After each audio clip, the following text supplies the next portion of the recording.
F1 విద్యార్థులారా, ప్రత్యేకంగా Indian students, రండి రండి రండి రండి అంటున్న ట్రంప్. ఎందుకు ఈ మాట?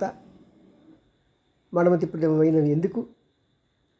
మరి పుతిన్ ఏం చేసేదే కానీ, ఏం మాయ చేసేదే కానీ త్వరలోనే ఇలాగ పిలిచే అవకాశం ఉంది. కారణం ఏంటంటే, ఇప్పటికే ట్రంప్ నేను మీ మీద సుంకాలు వేయను, నన్ను క్షమించండి అని భారతదేశాన్ని కోరటం, మీకే కాదు చైనా కూడా నేను సుంకాలు విధించను అని అనటం మూలంగా ఇప్పుడు తోస్తున్న విషయం, అందరూ అనుకుంటున్న విషయం అంటే భారతదేశం స్టూడెంట్స్ అందరినీ బాబోయ్ మీరంతా వచ్చేసేయండి, మీ దేశంలో ఇంకెవ్వరు ఏమున్నా సరే అందరూ వచ్చేసేయండి, 10th క్లాస్ పాస్ అయిన విద్యార్థులు వచ్చేసినా పర్వాలేదు, F1 మీద మీ ఇష్టం, ఇక్కడ పని చేసుకోండి, మీ ఇష్టం, మీకు ఓపికనంత కాలం పని చేసుకోండి, పని చేసుకుని మా దేశం కుదుట పడ్డాక అప్పుడు కావాల్సి అప్పుడు ఆలోచిద్దాం, అప్పుడు నేను ఎలాగ పదవిలో ఉన్నాను కదా, మనం చూద్దాం, అప్పుడు సంగతి అప్పుడు, ఇప్పుడు సంగతి ఇప్పుడు అనబోతున్నాడా ప్రెసిడెంట్ ట్రంప్?